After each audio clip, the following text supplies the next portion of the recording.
നമ്മുടെ പതിവ് നാട്ടിൻപുറ കാഴ്ചകൾക്ക് കാര്യമായ വ്യത്യാസമൊന്നും വന്നിട്ടില്ല. ഏറെക്കുറെ എല്ലായിടത്തും ഇതുപോലെ തന്നെയാണ്.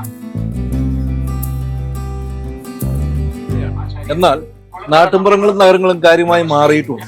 അത്തരം മാറ്റങ്ങൾക്ക് വഴിതെളിച്ച തദ്ദേശ സ്വയംഭരണ സ്ഥാപനങ്ങളിലൂടെയുള്ള യാത്രയാണ് നാടും നഗരവും.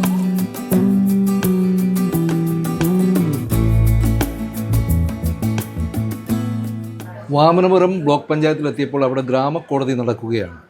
ബ്ലോക്ക് പഞ്ചായത്തിൽ ലഭിച്ച പുരസ്കാരങ്ങളിൽ ഒന്ന് ഈ ഗ്രാമക്കോടതിയുടെ പ്രവർത്തനങ്ങളെ മുൻനിർത്തിയായിരുന്നു.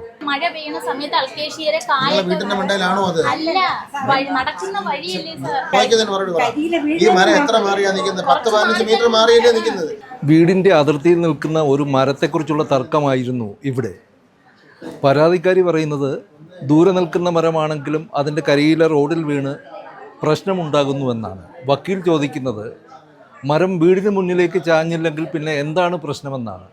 ഇത്തരം ചിലപ്പോൾ രസകരവും നിസ്സാരവുമായ തർക്കങ്ങൾ വരെ ഈ ഗ്രാമീണ കോടതിയിൽ എത്താറുണ്ട്. ഞാനാണ് ഇവർക്ക് പൈസ കൊടുത്തിട്ടുണ്ട്, ഇവരില്ലെന്ന് പറഞ്ഞാൽ ഞാൻ ഇവരെ വീട്ടിൽ പോയി ചോദിക്കും. ഇവർ പൈസ വന്നില്ല, ഞാനില്ലേ ഇവർ ഇന്നുവരെ വീട്ടിലും വന്നിട്ടില്ല. ഇത് ജുഡീഷ്യൽ നേച്ചറിലുള്ള ഇത് തന്നെയാണ്. ഇവിടെ ഒരു കേസ് തീർപ്പ് കൽപ്പിച്ചു കഴിഞ്ഞാൽ പിന്നെ സാധാരണഗതിയിൽ ഇതിന് അപ്പീലൊന്നുമില്ല. തിരുവനന്തപുരം ജില്ലാ ലീഗൽ സർവീസ് അതോറിറ്റിയുടെയൊക്കെ ആഭിമുഖ്യത്തിലാണ് നമുക്ക് ഈ വാമനപുരം ബ്ലോക്ക് പഞ്ചായത്തിൻ്റെ പരിധിക്കകത്ത് നമുക്കിങ്ങനെ ഒരു അദാലത്ത് സംവിധാനം നമുക്ക് അനുവദിച്ച് കിട്ടിയത്.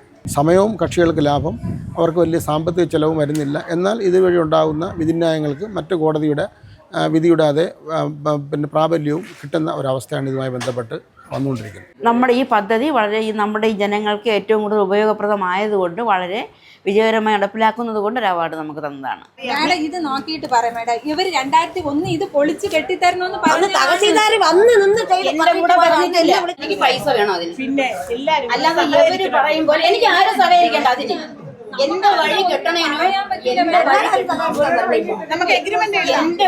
എന്റെ വഴി കെട്ടണോനോ, എന്റെ പെരയുടെ അതിര് തിരിക്കണോനോ എവരാരെയും സഹായം എനിക്ക് വേണ്ട.